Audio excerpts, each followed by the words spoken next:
தாங்க பாருங்கள் காலம் தந்தவை.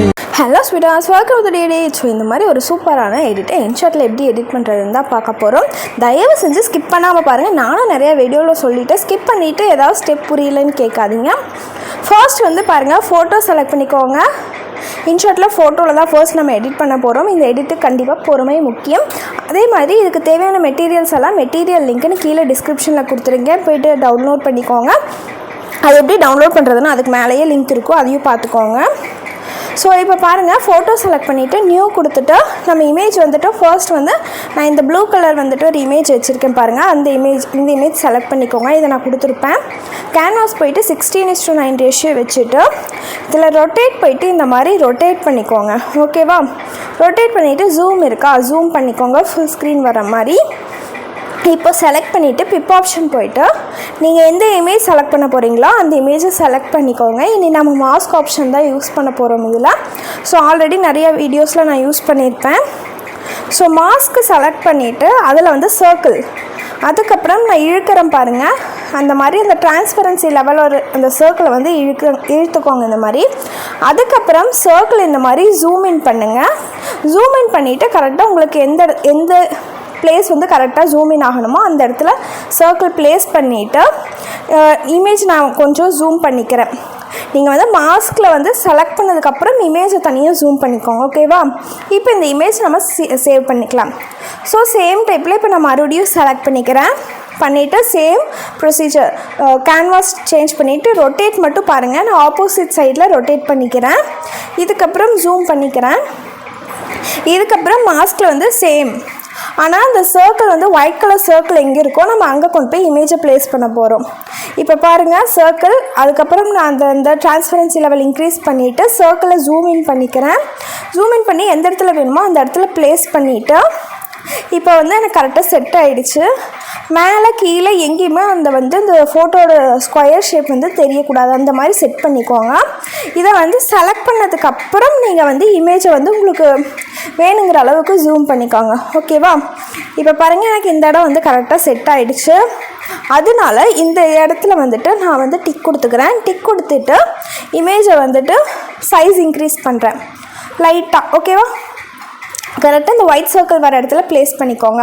ஸோ உங்களுக்கு வந்து மறுபடியும் ஏதாவது இஷ்யூஸ் இருந்ததுன்னா அந்த மாஸ்கில் போய்ட்டு நீங்கள் சேஞ்ச் பண்ணிக்கோங்க. இனி சேவ் பண்ணிக்கோங்க. ஸோ உங்களுக்கு இதே மாதிரி எவ்வளோ இமேஜஸ் வேணுமோ அவ்வளோ இமேஜஸ் வந்து வீடியோக்கு ஏற்ற மாதிரி சேவ் பண்ணிக்கோங்க. ஒரு இமேஜ் லெஃப்ட்டோ ஒரு இமேஜ் ரைட்டில் வர மாதிரி. இப்போது வீடியோக்கு போய்க்கோங்க. ஃபர்ஸ்ட் வந்துட்டு நான் என்ன பண்ண போகிறேன்னா அந்த ஓவர்லே வீடியோ வந்துட்டு செலக்ட் பண்ணிக்க போகிறேன். இது எதுக்குன்னா இந்த வீடியோட சைஸ்க்கு நம்ம வந்து இமேஜையும் ட்ராக் பண்ணுங்கிறதுக்காக நீங்கள் டேரெக்டாக கூட பண்ணிக்கலாம். இப்போ பாருங்கள், நான் பிப்பில் போய்ட்டு இப்போ சேவ் பண்ண இமேஜை வந்து செலக்ட் பண்ணிக்கிறேன்.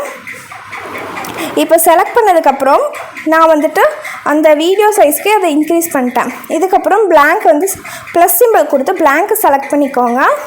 இப்போ வந்து நீங்கள் அந்த இமேஜை வந்து மூவ் பண்ணிக்கோங்க இந்த மாதிரி. தென் அந்த இமேஜ் எவ்வளோ தூரமோ அவ்வளோ தூரத்துக்கு நீங்கள் வந்து அந்த பிளாங்க்கையும் இன்க்ரீஸ் பண்ணிக்கோங்க. ஓகேவா? ஸோ இப்போ இதுக்கப்புறம் நம்ம என்ன பண்ண போகிறோம்னா பிப்புக்கு போயிட்டு நம்ம வந்து அந்த வீடியோ வந்துட்டு செலக்ட் பண்ண போகிறோம். ஓவர்லே வீடியோ இருக்குல்ல, நான் அதை வந்து டெலீட் பண்ணிட்டேன். பிளாங்க் செலக்ட் பண்ணதுக்கப்புறம் அந்த வீடியோ டெலீட் பண்ணிடுங்க. மறுபடியும் பிப்புக்கு வந்து இந்த வீடியோ செலக்ட் பண்ணிவிட்டு பிளெண்டுக்கு போய்ட்டு லைட்டன் இல்லைன்னா ஸ்க்ரீன் உங்களுக்கு எது பிடிச்சிருக்கோ அதை வந்துட்டு செலக்ட் பண்ணிக்கோங்க. இப்போது பிளாங்கை வந்து நீங்கள் எவ்வளோ தூரத்துக்கு வேணுமோ அவ்வளோ தூரத்துக்கு இன்க்ரீஸ் பண்ணிக்கோங்க. ஏன்னா நம்ம ஆல்ரெடி வீடியோவும் அந்த இமேஜும் கரெக்டாக வந்துட்டு ப்ளேஸ் ஆகிற மாதிரி வச்சுருந்தீங்கன்னா இனி வந்து நம்ம பிளாங்கை வந்து பிரச்சனை இல்லை. நீங்கள் மியூசிக் இப்போ ஆட் பண்ணுறதுனால பண்ணிக்கோங்க.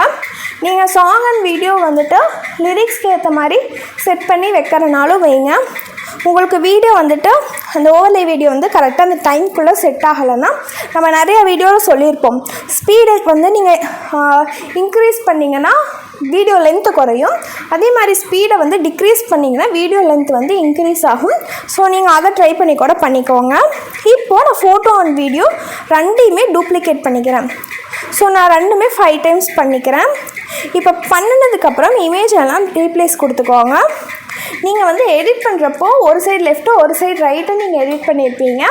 பட் நான் என்ன சொல்கிறேன்னா நீங்கள் சிங்கிள் சைட்லேயே வந்துட்டு ஒரே சைட்லேயே நீங்கள் வந்து எடிட் பண்ணிக்கலாம். அதுக்கப்புறம் நான் எப்படி அதை சேஞ்ச் பண்ணுறதுன்னு சொல்கிறேன் பாருங்கள். ஸோ உங்களுக்கு நான் எல்லா பாசிபிலிட்டிஸும் சொல்லித்தரேன், ஒன்று மட்டும் இல்லை. இப்போது நான் வந்துட்டு இமேஜ் பாருங்கள், லைட்டாக மூவ் பண்ணிட்டு இங்கே பார்த்தீங்களா, நான் அதை கிளிக் பண்ணனே அது ஆப்போசிட் சைடுக்கு மூவ் ஆகிடுச்சு. ஸோ இது எல்லாத்துக்குமே தெரியும், ஃப்ளிப் ஆப்ஷன் இருக்கும் எல்லா இதுலேயும். அதே மாதிரி அந்த வீடியோலேயும் நீங்கள் வந்து ஃப்ளிப் பண்ணிக்கோங்க. ஸோ நான் செகண்ட் வீடியோ வந்து ஃப்ளிப் பண்ணிட்டேன். அதே மாதிரி தேர்ட் வந்து நார்மலாக இருக்கும், ஃபோர்த் வீடியோ வந்து ஃப்ளிப் பண்ணிக்கோங்க. எனக்கு மொத்தமாகவே 5 வீடியோ தான், அதனால நான் அப்படியே விட்டுறேன். ஸோ இதே மாதிரி நீங்கள் வந்து இமேஜஸ் வீடியோஸ் ரெண்டையுமே கரெக்டாக ஃப்ளிப் பண்ணி ஒரே இதில் வர மாதிரி ப்ளேஸ் பண்ணிக்கோங்க. நீங்கள் வந்துட்டு அந்த வீடியோ ஓவர்லே வீடியோ வந்துட்டு எல்லாமே மேலே டச் ஆகிருக்கான்னு பார்த்துக்கோங்க, இல்லைன்னா இமேஜ் மட்டும்தான் மேலே வரும். ஸோ அதனால் அது மட்டும் நல்லா பார்த்துக்கோங்க. இப்போ பார்த்தீங்கன்னா நான் வந்துட்டு ஃபுல்லாமே இது வந்து ஆட் பண்ணிட்டேன்.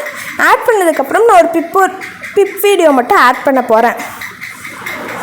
ஸோ நீங்கள் பிப்புக்கு போயிட்டு நான் இந்த ஓவர்லே வீடியோ கொடுத்துட்றேன், இதை செலக்ட் பண்ணிக்கோங்க.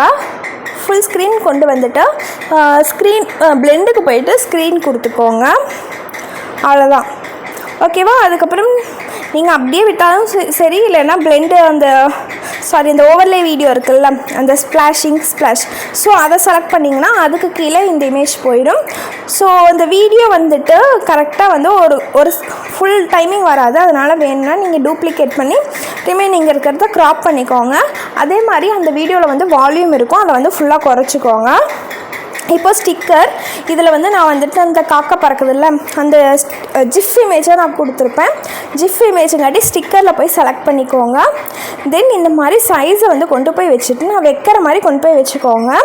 வச்சுட்டு ஸோ கரெக்டாக நான் வந்து எனக்கு இந்த இது முடிஞ்சு நெக்ஸ்ட் இது ஸ்டார்ட் ஆகிறதுக்கு ஒரு 5.2 செகண்ட்ஸ் பக்கமாக இருக்கும். ஸோ கீழே வந்துட்டு இந்த இப்போ நம்ம ஆட் பண்ணோம்ல ஜிஃப் இமேஜும் அதையும் வந்துட்டு அதே மாதிரி வர மாதிரி கொண்டு வந்து வச்சுக்கோங்க. இப்போ பாருங்கள், நம்ம இன்றைக்கி கீ ஃப்ரேம் ஆட் பண்ண போகிறோம். தயவு செஞ்சு இந்த ஸ்டெப்பை ஸ்கிப் பண்ணாதீங்க. நான் கீ ஃப்ரேம் ஆட் பண்ணிட்டேன். ஸ்டார்டிங் ஒரு கீ ஃப்ரேம், எண்டிங் ஒரு key frame. So starting key frame அப்படியே வச்சுட்டு எண்டிங் கீ ஃப்ரேம் மட்டும் இப்போ நான் மேலே கொண்டு போய் வச்ச மாதிரி அந்த காக்கா வந்து மேலே கொண்டு போய் இந்த மாதிரி ப்ளேஸ் பண்ணிட்டீங்கன்னாவே போதும். வேறு எதுவுமே நீங்கள் பண்ண தேவையில்லை. காக்காலாம் ஆட்டோமேட்டிக்காக பறக்கும், அது ஜிஃப் இமேஜ் தான். இப்போ ரிமைனிங் எல்லாம் டூப்ளிகேட் பண்ணிக்கோங்க இந்த மாதிரி. அது ஆல்ரெடி அதே டைமிங்க்கு வந்து செட் ஆயிடும். இப்போ நம்ம மூவ் பண்ண போகிறோம்.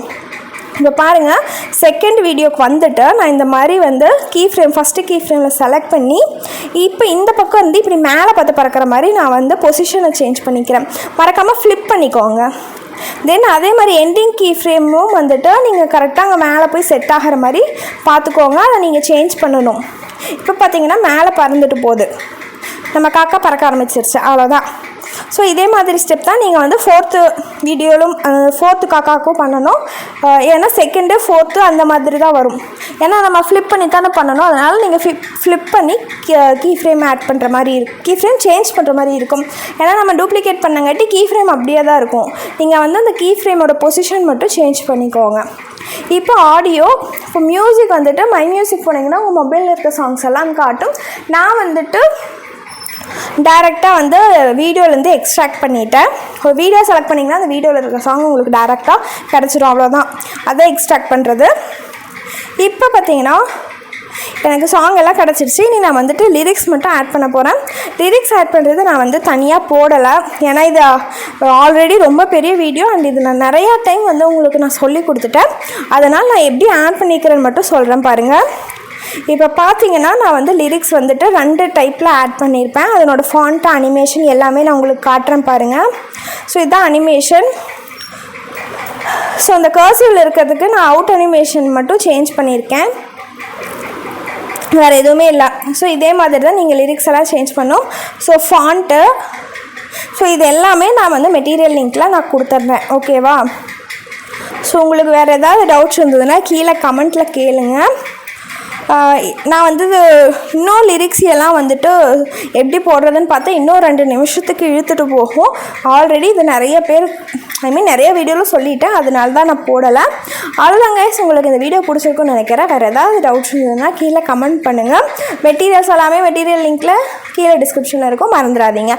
தெரியலையா, அதுக்கு மேலேயே ஒரு லிங்க் கொடுத்துருப்பேன். தயவு செஞ்சு கண்ணை திறந்து பாருங்கள், வீடியோ ஸ்கிப் பண்ணாமல் பாருங்கள்.